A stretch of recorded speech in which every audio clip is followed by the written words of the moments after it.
हमारे फैमिली के पुराने जो चांदी के बर्तन थे 4 किलोग्राम्स के, उनको 3 lakhs में रिसेंटली बेचा हुआ है। उनका कैपिटल गेन का क्या इम्प्लीकेशंस होगा वो मुझे जानना है। आपको 1 रुपये का भी आयकर भरने की कोई आवश्यकता नहीं होगी। और क्यों?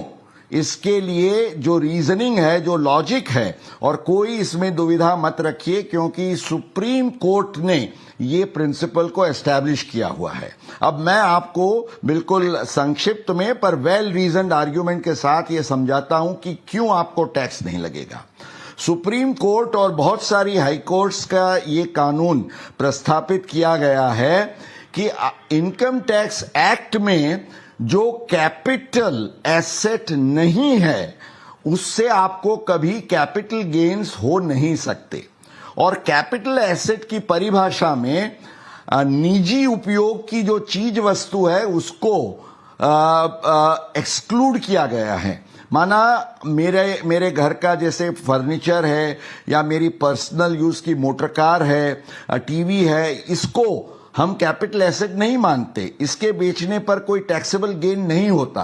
तो इसी कैटेगरी में ये चांदी के जो बर्तन हैं, आम तो गहने और जहरात है उसको एक्सेप्शन में बात किया गया है, भले आप उसको निजी उपयोग के लिए यूज करते हो तो भी, पर बर्तन को उन्होंने ये कैपिटल एसेट नहीं गिना है, वो निजी उपयोग की पर्सनल यूज की वो एसेट है, इसलिए उस पर आपको कोई भी टैक्स नहीं लगेगा।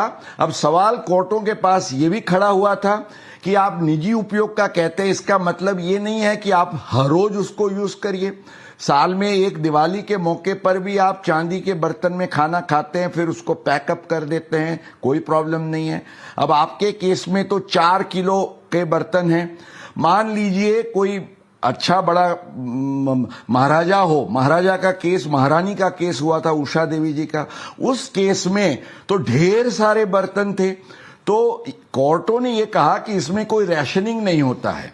अगर ये आपके बर्तन हैं, उसका सोर्स एक्सप्लेन्ड है और जो आपके पर्सनल यूज के लिए है, आप कोई व्यापार नहीं करते हैं, तो इस पर आपको कोई भी टैक्स नहीं भरना है। So the good news, Pooja, is there will be no tax on sale of silver utensils.